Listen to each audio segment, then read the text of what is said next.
Hi, third graders. It's Mrs. Mangan here, and today I'm going to talk to you about using a poetic tool called rhyme. Some poems use a tool called rhyme to create a rhythm. Yesterday, you tried out repetition in your poems, and a lot of times authors use rhyme and repetition to create a musical quality to the poems. What is rhyme? Rhyme is when the sound at the end of words are the same. Let me show you what I mean.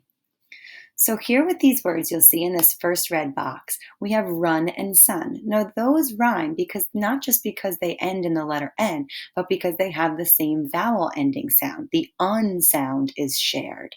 Now you'll see with fan and pan, they also end in the consonant N, but they don't rhyme because they have the an sound, not the un sound. So when you're rhyming, make sure that you're using the vowel sound to rhyme, not just the end consonant sound.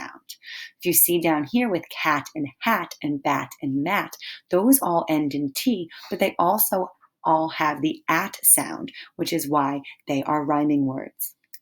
So what words rhyme in this poem? I'm going to read The Fat Cat to you and let you know which words rhyme and see if you can find them with me. I had a cat who was so fat, he could not even sit on his mat. He had a hat that did not fit. He put it on and then it split. So did you see the rhyming words? Yes, we've got the at sound for most of our poem. Cat, fat, mat, and hat. And at the end, the author switched and did some it words with fit and split. Now, there was no real rhyme or reason to the rhyming scheme here, to the pattern of rhyming. It wasn't every other line or every line, and it was just kind of sporadic. And you can do that too in your poems. Let's read this one. It's called I Like. I like sunshine. I like snow. I like brown leaves when they blow. I like cookies. I like cake. I like waffles when I wake. I like collies. I like cats. I like clowns in funny hats. I like baseball. I like trains. I like sleeping when it rains. I like stories at bedtime. I like poems when they rhyme. So if you're looking for the rhyming words, you'll notice that it's not every single line has a rhyme there. Nothing rhymes with sunshine, but we have snow and blow. And then we skip one, and then we have cake, skip, wake. Skip collies, cats, skip hats. Skip baseball, trains, skip rains. And then the last two lines rhyme. So it can be in any way that you'd like to do it. I want you to pause the video now and read The Little Plant and see if you can find the rhyming words and how they decided to where to put the rhyming words. Okay, so if you paused and now you're back, The Little Plant has a bunch of rhyming words, and here they are. We've got deep and asleep, light and bright, and C and B. So you'll see there's this every other line pattern. So sometimes kids, when they're writing poems, they think they need to have every single line rhyme, but that's not true. Your rhyme scheme can be however you want to do it.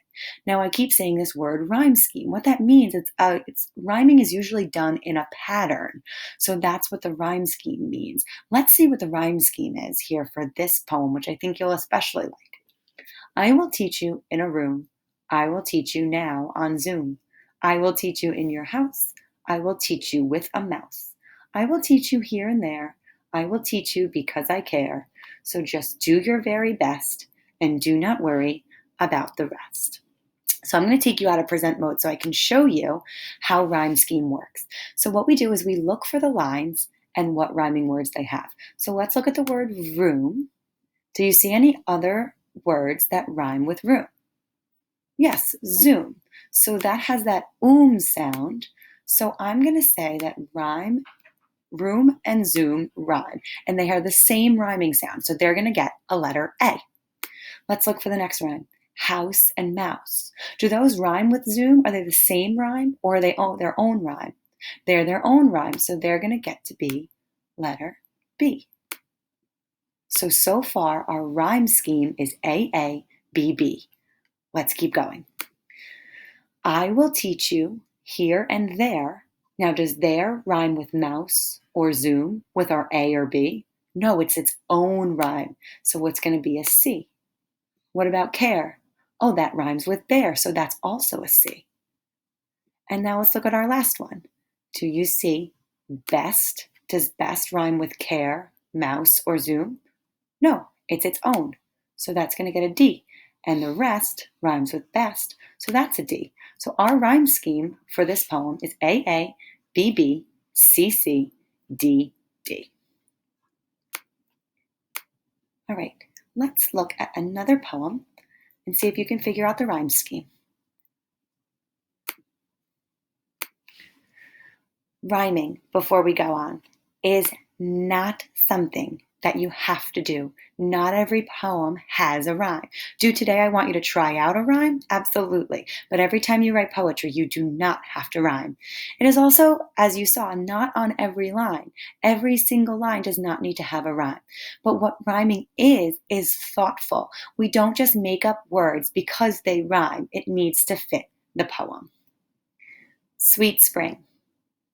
When the gloomy gray sky turns to clear azure blue, and the snow disappears from the ground, when the birds start to sing and our moods start to lift, then we know spring is coming around. When the first flower bulbs poke their heads towards the sun, golden daffodils, hyacinths too, when the brown grass turns green and the wildflowers bloom, then sweet spring makes its showy debut. Once again, we awake from cold winter's pale dream as our minds and our bodies revive. We rejoice and delight in spring's colorful sight. Each new spring makes us glad we're alive.